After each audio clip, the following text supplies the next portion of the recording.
नमस्कार दोस्तों, आप देख रहे हैं अपना न्यूज और अपना न्यूज में आप सभी का स्वागत है। अभी मेरी मौजूदगी है मऊ जिले में। मऊ जिले के अंतर्गत नंदौर है। नंदौर के अंतर्गत सीधा गांव है। सीधा गांव में एक प्रधान जी हैं। मैं जाने का प्रयास करूंगा उनका क्या नाम है और वो 4 साल के कार्यकाल में वो क्या क्या काम करा। सबसे पहले आपका परिचय हो जाए सर। और मैं सबसे पहले आपके बहुत बहुत धन्यवाद देना चाहता हूँ और आपके चैनल के माध्यम से मैं बताना चाहता हूँ कि मैं जितेंद्र कनौजिया ग्राम पंचायत सीधा इलासपुर का प्रधानपति के रूप में इसमें उपस्थित हूँ और मैं आपके चैनल को बहुत बहुत धन्यवाद देता हूँ। प्रधान जी, सबसे पहले मैं जानने का ये प्रयास करूंगा, राज्य पंचायती द्वारा 2 प्रधानों को लखनऊ में चुनित कर और पुरस्कार दिया गया, इसके लिए आप क्या करना चाहते हैं? तो इसके लिए कि भाई अपने गांव में कुछ अच्छा काम किए हैं, अच्छे उनको बजट मिला है सरकार की तरफ से और काफ़ी मतलब कुछ सराहनीय कार्य है जो कि अधिकारियों की नज़र में दिखाई दिया, जिससे सरकार द्वारा प्रोत्साहन राशि मिली। और हम चाहेंगे कि हम सभी प्रधान को भी इसकी सीख लेनी चाहिए और कुछ जो भी मतलब गलतियाँ हों उसको समाप्त करके और एक नई धारणा पर कार्य करें। प्रधान जी, 4 साल का कार्यकाल में आप क्या क्या काम कर रहे हैं, थोड़ा ये भी जानकारी मैं चाहता हूँ। 4 साल के कार्यकाल में मैंने नालियों की मरम्मत कराया, आरसीसी रोड बनवाया, इंटरलॉकिंग का कार्य कराया, गली गली हर रास्ते लमसम में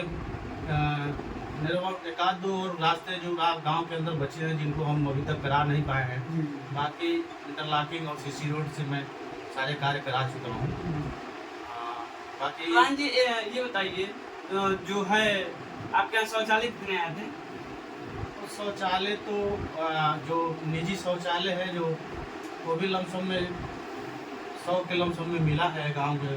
जो पिछले ये तो पूर्व प्रधान के कार्यकाल के समय में उस समय तो अभियान चला के दिया जा रहा था। इस समय जो बचे कुछ लोग हैं उनको भी पूछ के दिया जा रहा है और इसकी सबसे बड़ी अच्छी व्यवस्था है कि इससे काफ़ी सफाई की व्यवस्था हुई है, गंदगी समाप्त हुआ है और ये सरकार की सबसे महत्वपूर्ण योजना हम मानते हैं।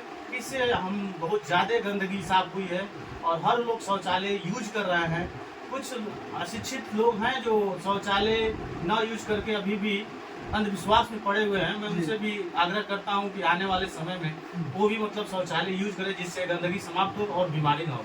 प्रधान जी, मैं जाने का ये प्रयास करूंगा, आवास क्या है आपके यहाँ कितने आए थे?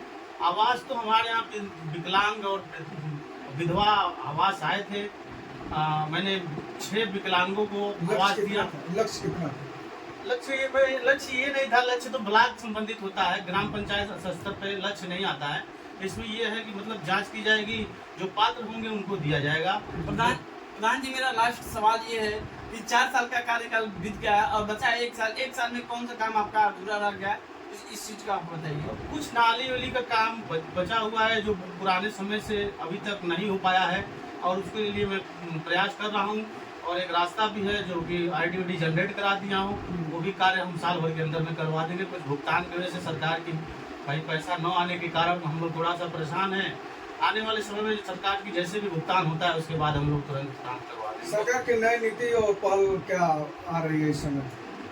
सरकार की नई पहल में मनरेगा के तहत काफ़ी सक्रिय नज़र आ रही है। सरकार जो है हमेशा जो है प्रयास कर रही है कि भाई सही लोगों को पैसा दिया जाए और ये अच्छी बात है कि होनी चाहिए।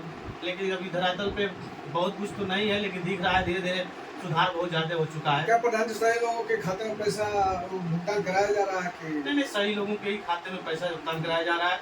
जो श्रमिक कार्य कर रहे हैं उनको भुगतान कराया जा रहा है। कई जगह सर्वे करने के बाद पता चला है कि सही लोगों को मिलता ही नहीं है, जो अपात्र लोग हैं उनके खाते में पैसा ये तो अराजकताएं हैं। कुछ जगह ऐसी नहीं है कि नहीं इसको हम इसको इग्नोर करेंगे, कुछ है अभी भी। लेकिन अब धीरे धीरे सरकार की नज़रों में सारे लोग दिख गए हैं तो अब धीरे धीरे समाप्त ही हो जाएगा आने वाले समय।